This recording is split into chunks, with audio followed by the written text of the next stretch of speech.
Могу сказать, до войны я обожал, любил русских. И сам я танцевал как русский танцор во всех странах мира. Назвали русский.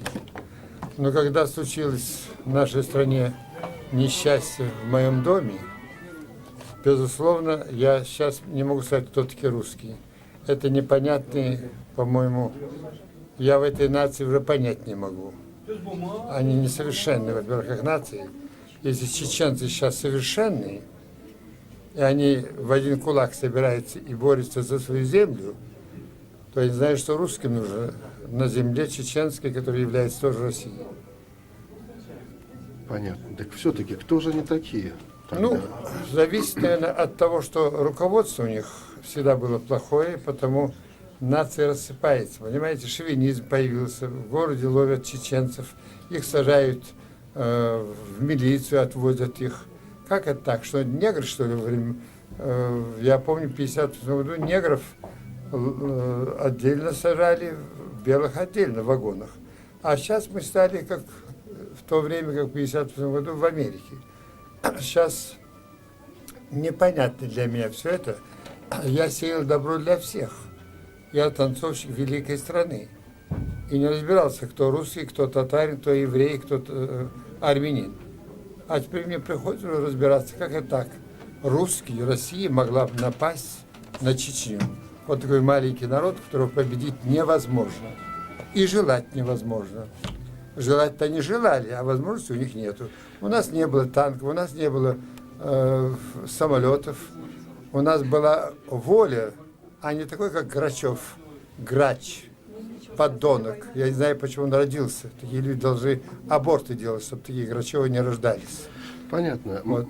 А другой генерал приехал и прекратил войну. Пожалуйста, тоже русский, пожалуйста, возьмите Лебедь. Ведь это русский. Возьмите Лужков, это русский. Это эталон. Возьмите Черномырдина, это эталон. Я обожаю этого человека. А таких эталонов мало. Вот сейчас в газетах перепалка идет. Воры. Кто воры? Тройка знаменитая, с Рыжим во главе.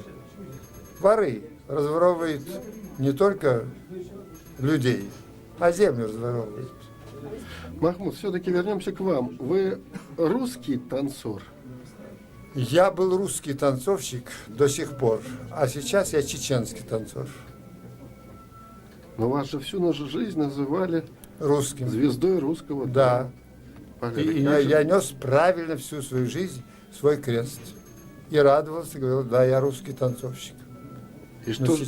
сейчас, когда случилось несчастье, что сожгли все мое богатство. Ведь это не мое богатство, это богатство для подрастающего поколения было бы. На все века. Это картина, которой в Эрмитаже не было. Мне даже в Эрмитаже хотели купить мои картины. И в Русском музее здесь, в Москве. Все угробили, ни одного костюма. У меня нет даже сейчас, как тебе сказать, у меня сейчас нет вообще, чтобы сказать, что я танцевал, у меня нет костюмов, нет у меня ну, все, что было, музей. Музей мы разграбили в Грозном. Дом мой музей разграбили. А кто это сделал? Это же не чеченцы делали. Как это так, не беречь богатство такого русского танцовщика, который снес все, привез сюда, для того, чтобы оставили детям. Я же на тот свет бы ничего не забрал бы. Если вы сейчас поедете за границу, опять ведь вас будут называть великим русским танцовщиком. Слава Богу, теперь я не танцую. Ну, великим русским все равно. Да. Русским.